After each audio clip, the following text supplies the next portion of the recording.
வஸல்லம். அல்லாஹும்ம ஸல்லி அலா முஹம்மத் யா ரப்பி ஸல்லி அலைஹி வஸல்லம்.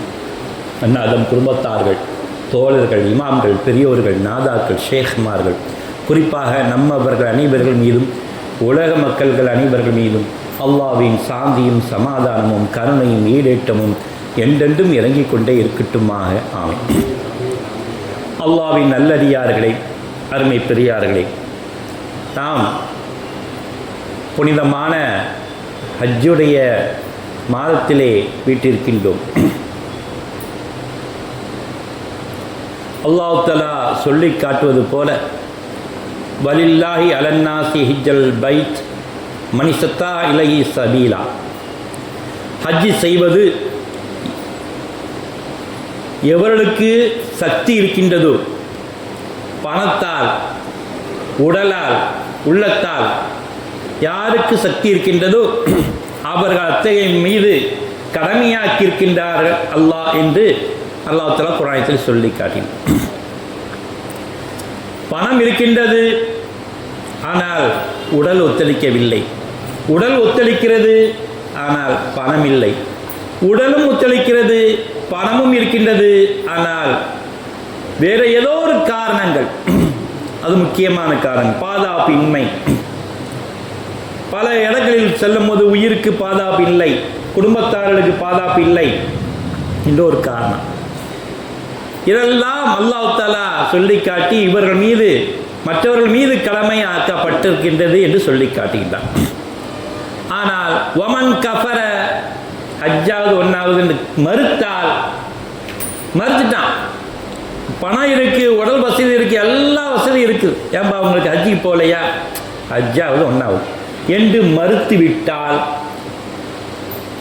இன்னல்லாஹ் கனியுன் அனில் ஆலமீன், அல்லாஹ்க்கு எந்த நஷ்டம் கிடையாது. அல்லாஹ்க்கு நஷ்டமா? நம்ம ஹஜ்ஜி செய்யாமல் இருந்தால் நிச்சயமாக இல்லை. அதனால் எந்த ஒரு இடைஞ்சலும் இல்லை, அவன் நன்மை போய் சேர்வதும் இல்லை. நம்ம ஹஜ்ஜி செய்ய தான் அவனுக்கு நிறைய நன்மை செய்யுது என்று தேவையில்லை. அதனால் தான் உலகத்தாருடைய தேவை எதுவும் மற்றவன் என்று அல்லாஹ் தஆலா சொல்லு. அதனால் தேவையே இல்லைப்பா, இந்த உலகத்தார்கள் யாருடைய தேவையும் எனக்கு தேவையில்லை, தேவையெல்லாம் உங்களுக்கு தான். நான் கடமையை சொல்லிட்டேன். உடம்பு வாகு சரியாக இருக்கா, பணம் இருக்கா, வசதி இருக்கா, ஹஜ்ஜி செஞ்சுருக்கேன். இதுக்கு மீறி வியாக்காரம் பேசாதீர்கள், அதனால் எனக்கு எந்த தேவையும் இல்லை என்று அல்லாஹ் தஆலா சொல்லிவிட்டார். நீங்கள் ஹஜ்ஜி செஞ்சுதான் என்னுடைய புகழ் உயரப்போவதும் இல்லை, என் புகழ் தன்னாலே உயர்ந்து விட்டது. ஆகவே நீங்கள் செஞ்சுதான், எல்லாம் உங்களுக்காக வேண்டி நீங்கள் செய்கின்றீர்கள் என்று அல்லாஹ் தஆலா ஆயத்திலே ஆணித்தரமாக சொல்லிட்டான். ரொம்ப ஆணித்தரமாக அழகான சொல்லிட்டான். ஹஜ்ஜி செய்வது இறைவனை சந்தோஷப்படுத்தக்கூடிய ஒரு விஷயம். ஹஜ்ஜி செய்வது ஏன் அவனுக்கு சந்தோஷமா இருக்குது? இதில் எல்லாமே அடங்கிருச்சு. உடலால் கஷ்டப்படுகின்றார்கள், உள்ளத்தால் கஷ்டப்படுகின்றார்கள், செல்வத்தால் கஷ்டப்படுகின்றார்கள், சிரமங்கள் பலப்பட்டு அவர்கள் ஹஜ்ஜி செய்கின்றார்கள், கஷ்டங்கள் பல அடைந்து ஹஜ்ஜி செய்கின்றார்கள், பயணத்தால் பல சிரமங்களை அடைகின்றார்கள். இதையெல்லாம் ஒரு சேர செய்யக்கூடிய அமல் தான் ஹஜ்ஜி. ஆகவே தான் இந்த ஹஜ்ஜி அல்லாஹ் தஆலா இடத்தில் மிக பிரம்மாண்டமான சந்தோஷத்தை உண்டாக்கிறது. என்னோட அடியாரம் பாரு என்று மலக்குமார்கள் எல்லாம் பெருமை பொங்க சொல்லி காட்டும் அளவுக்கு சந்தோஷம் அடைகின்றான் அல்லாஹ் தஆலா. என்னோட அடியாரை பார்த்தீங்களா, புழுதி நிறைஞ்ச உடலால ஹஜ்ஜி செய்ய வந்திருக்கின்றார்கள், என்னை புகழ்கின்றார்கள், நான் சொன்ன கடமைகளை செய்கின்றார்கள். இவ்வளவு சிரமம், வெயில் என்று பார்க்கவில்லை, மழை என்று பார்ப்பதில்லை, புழுதி என்று பார்ப்பதில்லை, பசி என்று பார்ப்பதில்லை, கிடைச்சதை சாப்பிட்டு குளிச்சுட்டு பாட்டு ஹஜ்ஜி செஞ்சுட்டு இருக்காங்க. அதனால தான் எனக்கு ரொம்ப பிடிச்சிருக்கு. ஆகவே தான் எனக்கு இது மிக மிக சந்தோஷமாக இருக்கின்றது. இந்த ஹஜ்ஜை மட்டும் தொழுக, இங்கேருந்து வந்து 2 ரக்கா 4 ரக்கா தொழுதுட்டு போயிடலாம். நோன்பு கொஞ்சம் பசியோடு இருந்துட்டு ஏசியை போட்டு ஃபேனை போட்டு உட்காந்துன்னா அதில் கொஞ்சம் நேரம் தூங்கிட்டு காலத்தை ஒட்டிடலாம். ஜக்காத்து இருந்தால் கணக்கிட்டு கொடுத்துடலாம். ஆனால் ஹஜ்ஜி அப்படி செய்ய முடியுமா? நிச்சயமாக முடியும். இவ்வளவு சிரமங்களையும் அடையவே வேண்டும். ஆகவே தான் அல்லாஹ் தஆலா மிகப்பெரிய சந்தோஷம் கொள்கின்றான் என்று அல்லாஹ் தான் அந்த ஆயத்திலே சொல்லி முடிக்கின்றான். அல்லாமா ஐனி ரஹமத்துல்லாஹி அவர்கள் கூறி காட்டும் பொழுது கூட வலில்லாஹி அலன் நாஸ், லில்லாஹில் உள்ள லாமாகின்றது ஒரு ஒப்புதலை உண்டாக்குகின்றது, ஒரு கடமையை ஏற்க வைக்கின்றது, மனப்பூர்வமாக செய்ய தூண்டுகிறது என்று ஐனி ரஹமத்துல்லாஹி அவர்கள் அழகாக சொல்லிக்காட்டு. இந்த லில்லா வலில்லாஹ் என்று சொல்கின்றோமே, அந்த லாவ் எதை காட்டுறது?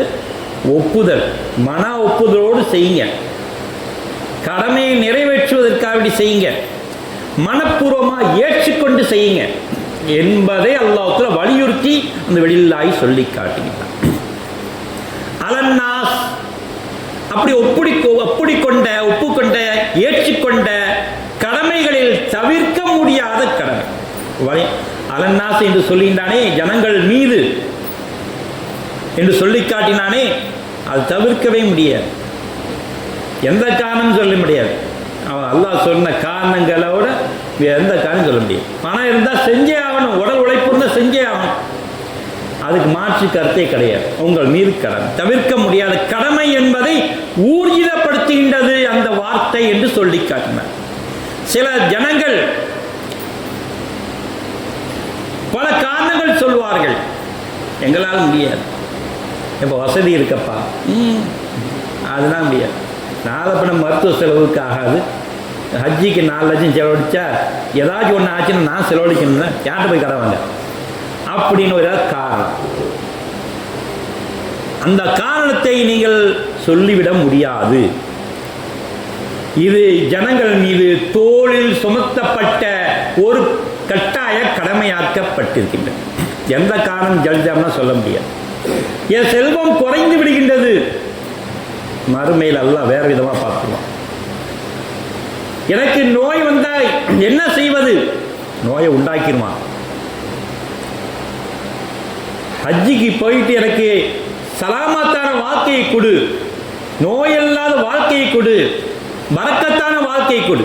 இப்ராஹிம் நபி ஒன்றும் இல்லாமல் மக்காவுக்கு வந்தாங்க, புல் பூண்டு கூட முளைக்காத இடமா இருந்தது. கஅபத்துல்லாவை நீங்கள் போங்க, உங்கள் வாழ்க்கையை மாறும் அல்லாஹ் சொன்னானே, அவங்க வாழ்க்கை மட்டுமல்ல, இஸ்லாமுடைய வாழ்க்கையும் மக்காவுடைய வாழ்க்கையும் மாறிவிட்டது. இன்றைய நேத்தா ஆதம் அலைஹிஸ்ஸலாம் காலத்திலிருந்து ஷுஐப் அலைஹிஸ்ஸலாம் காலத்திலிருந்து இப்படியா ஒவ்வொரு நபிமார்களும் மஞ்சள் மேட்டில் நின்று நாங்கள் துஆ செய்வோம் என்று சொல்லி காட்டியிருக்கின்றார். கவுதல கெட்டாத நாள் மஞ்சள் முகடு, செம்மண் முகடு மாறி மஞ்சள் முகடு, அந்த இடத்தில் நாங்கள் துஆ செய்வோம், எங்களுக்கு அல்லாஹ் தஆலா கபூலாக்குவான். ஒவ்வொரு நபிமாரும் சொன்னது எங்கள் வாழ்க்கையை மாற்றி காட்டினான். மணி சத்தா இலகி சபீலா, சக்தி பெற்றவர்கள் மீது கடமை என்று விளக்கம் தருகின்றது. சக்தி பெற்றவர்கள் யாரு? உடலால், உள்ளத்தால், பணத்தால், இதெல்லாம் சக்தி பெற்றுட்டோம். பணம் அவர்கிட்ட நிறைய இருக்குப்பா, நல்ல திடகாத்தமான உடம்பு இருக்குது, ஆனால் கொஞ்சம் பைத்தியமாக இருக்கு, அவனா ஹஜ்ஜி செய்ய முடியுமா? உள்ளத்தால் தெளிவு பெற வேண்டும், பணத்தால் தெளிவு பெற வேண்டும், உடலால் தெளிவு பெற வேண்டும். ஊனமுற்றிருக்காரு, நடக்க கூட முடியாது, நாள் தூக்கிட்டு தான் போகணும், ஆனால் பெரும் செல்வர், அதெல்லாம் முடியாது. அதுக்கு ஆள் வச்சு முன்னா செய்யுங்க, ஆள் வச்சு அவருக்கும் காசு கொடுத்து அவருக்கு ஹஜ்ஜுடைய கடமையை நிறைவேற்றி என்னை ஹஜ்ஜி செய்ய வை என்று சொன்னால் அது வேற ரெட்டிப்பான நன்மை. ஆனால் இந்த அளவுக்கு 3 கடமையும் நமக்கு தேவை. பொருளாதாரம், உடலாதாரம், மனதாதாரம், இந்த தாரங்கள் எல்லாம் நம் உள்ளத்துக்கு தேவை. இது இல்லை என்றால் நிச்சயமாக நம்மளால் ஒன்றும் செய்ய முடியும்.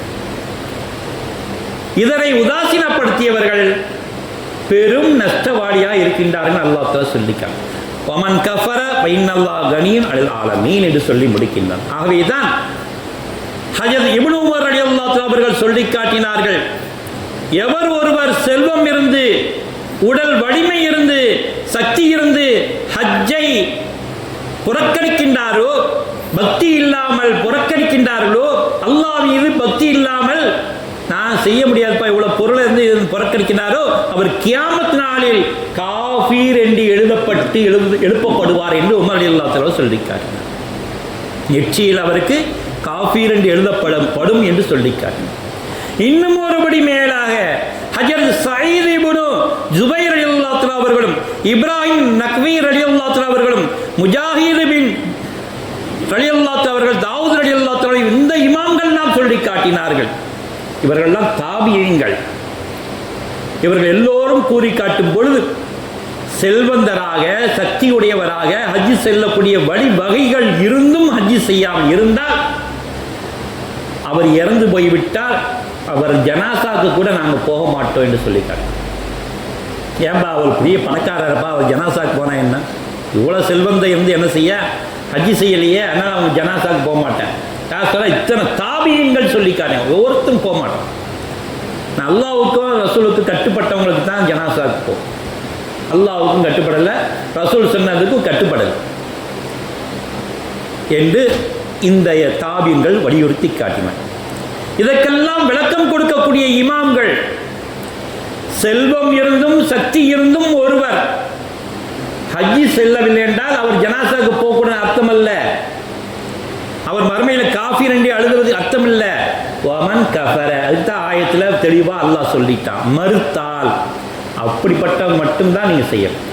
வமன் கஃபர, அவன் ஹஜ்ஜை மறுத்துட்டான், அப்போ காஃபிர் ஆகிட்டான். ஒரு கடமையை மறுத்துட்டான், காஃபிர் ஆகிட்டான். அவன் ஜனாசாக்கு போகாமல் இருங்க, அவனை மறுமையில் காஃபிர் என்று அல்லாஹ் தஆலா எழுதிடுவான். இப்படி விளக்கம் கொடுக்கின்றார்கள் இமாம்கள். ஆகவே இந்த ஆயத்து எவ்வளவு பெரிய எச்சரிக்கையை கொடுக்கின்றது என்பதை நாம் நினைத்து பார்க்க வேண்டும். அன்ஃபிகு ஃபீ சபீலில்லாஹ், அல்லாஹ்வுக்காக வேண்டி மனம் வந்து செலவழிக்கிறது ஹஜ்ஜினா. இந்த செல்வம் குறைஞ்சிடும் பயப்படுறது அல்ல, மனம் வந்து அல்லாஹ் பாதையில் செலவழிக்கிறது. நான் ஹஜ்ஜை மறுக்கவில்லை, ஆனால் செல்வம் குறைந்துவிடும் என்று பயப்படுகின்றேன் என்று ஒருவர் கூறினால் அதுவும் தவறான செயல்.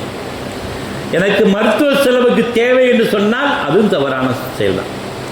பாதுகாப்பின்மை, என் உயிருக்கு பாதுகாப்பு இல்லைப்பா, இந்த இடத்துல இருந்து இந்த அரசன் என்னை கொன்றுவான், இல்லை என் பிள்ளைகளை விட்டுட்டு போக முடியாது, என் பொன்னாடிக்கு பாதுகாப்பு இல்லை, ஒத்திரம் இல்லை, ஒரு ஆளுக்கு தான் பணம் இருக்குது, 2 பேரும் போயிடுவோம், அதுக்குன்னா காரணம் காரணம் இருக்கின்றது. அதை பற்றி ஒன்றும் பிரச்சனை இல்லை என்று இஸ்லாம் அழகான மொழி சொல்லிக்காட்டு. வலா துல்குபி ஐதீக்கும் இலல் தஹுலுக்கத்தி, உங்கள் கைகளினால் உங்களை நீங்கள் அழிவில் போட்டுக் கொள்கின்றீர்கள் என்று அல்லாஹ் அந்த ஆயத்திலே சொல்லி முடிக்கின்றார். செல்வம் இருந்தும் நீங்கள் செலவழிக்காமல் இருந்தால் உங்கள் கைகளால் நீங்களே அழிவை தேடிக்கிட்டீங்க. ஏனென்றால் ஹஜ்ஜுடைய நன்மைகள் ஏராளம், அவ்வளவு ஏராளமாக இருக்கின்றது. உமர் ரலியல்லாஹு அன்ஹு சொல்லி காட்டினார்கள், நான் பிற நாட்டில் செய்யக்கூடிய 70 பாவங்களை மக்கா அந்த எல்லையிலே ஒரு பாவம் செய்தவன் என்றால் அந்த 70 தீமையை அல்லாஹ் எனக்கு எழுதிடும். அதுக்கு ஈக்குவலானது 70 தீமைக்கு இங்கு ஒரு தீமை. ஒரு தப்பு செஞ்சோம்னா 70 தப்பை செய்ததுக்கு சமம் என்று உமர் ரலியல்லாஹு அன்ஹு அவர்கள் விளக்கம் கொடுக்கின்றார்கள். என்றால் நன்மையும் அப்படிதான், தீமையும் அப்படி. ஆனால் மற்ற இடத்துல அப்படி இல்லை. தொழுதா 10 நன்மை கிடைக்குது, ஓதுனா 10 நன்மை கிடைக்குது, ஒரு நன்மை கிடைக்குது, ஒரு தர்மம் செஞ்சா 10 நன்மை கிடைக்குது. ஆனால் ஒரு தீமை செய்தா ஒரு தீமை தான். இந்த இடங்கள்லாம் நன்மையிலும் தீமைகளும் வித்தியாசம் இருக்கின்றது. நன்மை செய்தால் 10 நன்மை, தீமை செய்தால் ஒரே ஒரு தீமை. நன்மை செய்ய நீங்கள் நினைத்து விட்டாலே ஒரு நன்மை இந்த அல்லாஹ் எழுதிட்டான். செய்யாட்டாலும் பரவாயில்ல, தர்மம் செய்ய போறான்னு கையில் பாக்கெட் வச்சுட்டாலே ஒரு நன்மை எழுதிட்டான், செஞ்சா 9 நன்மை எழுதிட்டான்.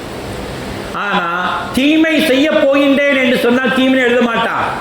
செஞ்சு முடிச்ச ஒரு பாவ மன்னிப்பு கேட்கிறான் என்று எதிர்பார்த்து அவனுக்கு தீமை ஒரு தீமை என்று எழுதுங்கள் என்று சொல்றான். ஆனால் காபூத்தில் அப்படி இல்லை. நீங்கள் தீமை செஞ்சுனா 70 தீமைன்னு எழுதிருங்கப்பா, அதுக்குண்டான மரியாதை அது என்று உமர் ரலியல்லாஹு அன்ஹு அவர்கள் சொல்லி காட்டினார். ஹஜ்ரத் பிஸ்ர் ஹாஃபி ரலியல்லாஹு அன்ஹு அவர்கள் அறிவிக்கின்றார்கள், நான் அரஃபா பெரும் மைதானத்திலே ஒரு மனிதரை கண்டேன். அவர் அழுது அழுது கண்ணீர் வடிக்கின்றார், துடித்துக் கொண்டே இருக்கின்றார், வடித்த கண்ணீரை வடித்துக் கொண்டே இருக்கின்றார். அவரை பார்த்து கேட்ட, அவரை கேட்கவே முடியல, அவர் பேசுறத கேட்டுக்கிட்டே இருந்தேன். அவர் என்ன ஒரு கவிதை பாடி வாயிலே கவிதை பாடி மொழிந்து கொண்டே இருக்கின்றார். கம் கது ஜல்லலத்து ஃபலம் அது குறுக்கவி ஜலனி என்று பாடிக்கொண்டிருக்கின்றார். பரிசுத்த இறைவனே, நான் எத்தனையோ தடவைகள் குற்றமளித்துள்ளேன். அப்படி தவறிழைக்கையில் நான் உன்னை எண்ணி பார்க்கவில்லையே. எண்ணி பார்த்த நான் தவறிழைப்பனா, தப்பு செய்வேனா? நீ பார்த்து கொண்டிருக்கின்றேன் என்று நினைத்தேன் என்றால் நான் தப்பு செய்வனா? வஅன்த யா மாலிகி பில் கைபி ததுக்குரூனி, ஆனால் எனது எஜமானே நீயோ மறைமுகமாய் என்னை நினைவு கூர்த்து கொண்டே இருக்கின்றாய், என்னை நினைத்துக் கொண்டே இருக்கின்றாய். கம் அக்ஷிஃபு சித்திர ஜஹ்லன் இந்த மஅசியத்தி, அதாவது என்னுடைய பாவங்கள், நான் எனது அறியாமையின் காரணமாக செய்த பாவங்களை நீ மூடி மறைக்கின்றாய், திரைமறையில் மறைத்துக் கொண்டிருக்கின்றாய் என்று கவிதையை பாடிக்கொண்டே இருக்கின்றார்.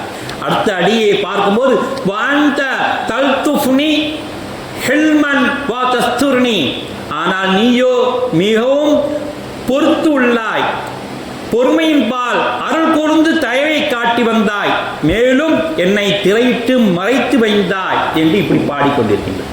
நான் எவ்வளோ பாவம் செஞ்சிருக்கேன், நீ பகிரங்கப்படுத்தலை, பொறுத்து கொண்டிருந்த, மன்னிச்சுக்கிட்டு இருந்த. ஆனால் மன்னிக்க நான் பெரும் பாவம் செய்து கொண்டே இருந்தேன்.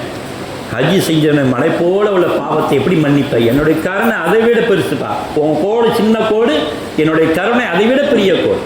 இப்போ எது பெரிய கோடு? என்னுடைய கோடு தான். அந்த கருணை உன்னுடைய பாவங்களை அழித்து விட்டது என்று அல்லாஹ்வுல சொல்லி மன்னித்தாயே, நான் பெரும் பாவியா இருக்கின்றேனே என்று அந்த கவிஞர் பாடி, நான் எப்படிப்பட்டவன் தெரியுமா? இந்த தரை முழுவதும் முட்களால் பரப்பி வைத்து அதிலே 1000 சஜதா செய்தாலும் அதிலே நீ நன்மை, உன்னுடைய ரஹமத்துக்கு 10ல் 1 ஆக்கி, அந்த 1ஐ 10 ஆக்கி, அதிலிருந்து 1% கூட நான் நன்மை பெற முடியாது இந்த அவர் கவிதை பாடுகிறார். பழுக்க காட்சிய இரும்பு தகட்டிலே நான் நின்று தொழுதாலும் அதில் நீ கொடுக்கக்கூடிய நன்மையை 10 பங்காக்கி, அதில் 1 பங்கிலே 10 ஆக்கி, அதில் 1ஐ கூட என்னால் பெற முடியாது. இவ்வளவு கஷ்டப்பட்டு தொழுதால் நான் எனக்கு நன்மை தருதா நீந்தான் இறைவா, கருணை பொழிவது நீந்தான் இறைவா என்று அந்த கவிதையை பாடி முடிக்கின்றார்கள் என்றால் எப்பேற்பட்ட மகானா இருக்கின்றார்கள். ஹஜ்ஜின் அரபாத்திலே அழுது கொண்டு பாடக்கூடிய கவிதை. அவர் யார் என்று விசாரிக்கும் போது மகான் யார் என்று கேட்க, ஹஜரத் அபு உபைத் கவாஸ் ரஹ்மத்துல்லாஹி என்று மக்கள் எல்லாம் போற்றி போகின்றார். அப்பேற்பட்ட மகான்களுடைய மண்ணிலே வாழ்கின்றோம். அந்த மகான்களுடைய வழியிலே நாம் ஹஜ்ஜை செய்து அல்லாஹ் சொல்லப்படியே, யா அல்லாஹ் எங்களுக்கு ஹஜ்ஜி செய்யக்கூடிய பாக்கியத்தை கொடு. எங்களுக்கு பணம் இருந்தால் இல்லை, பணத்தை கொடு யா அல்லாஹ். பணம் இருந்தும் உடல் வலிமை இல்லை, உடல் நலத்தை தாயல்லாம். உடல் நலம் இருந்தும் பணம் இருந்தும் குடும்பத்தில் பாதுகாப்பு இல்லை, பாதுகாப்பை வழங்கி தாயல்லா என்று ஒவ்வொரும் துவா கேட்கும். எந்த ஒரு காரணத்தை சொல்லி தட்டி கழிக்காமல் ஏதாவது காரணத்தை இறைவனும் சொல்லி அந்த காரணத்தை நிவர்த்தி பண்ணி எனக்கு ஹஜ்ஜி செய்ய வழிவகை செய்வாயாக என்று துவா கேட்க வேண்டும். அல்லாஹ் தஆலா அனைவருக்கும் ஹஜ்ஜுடைய பாக்கியத்தை தருவானாக. வாஹிர் அல்ஹம்துலில்லாஹி ரப்பில் ஆலமீன்.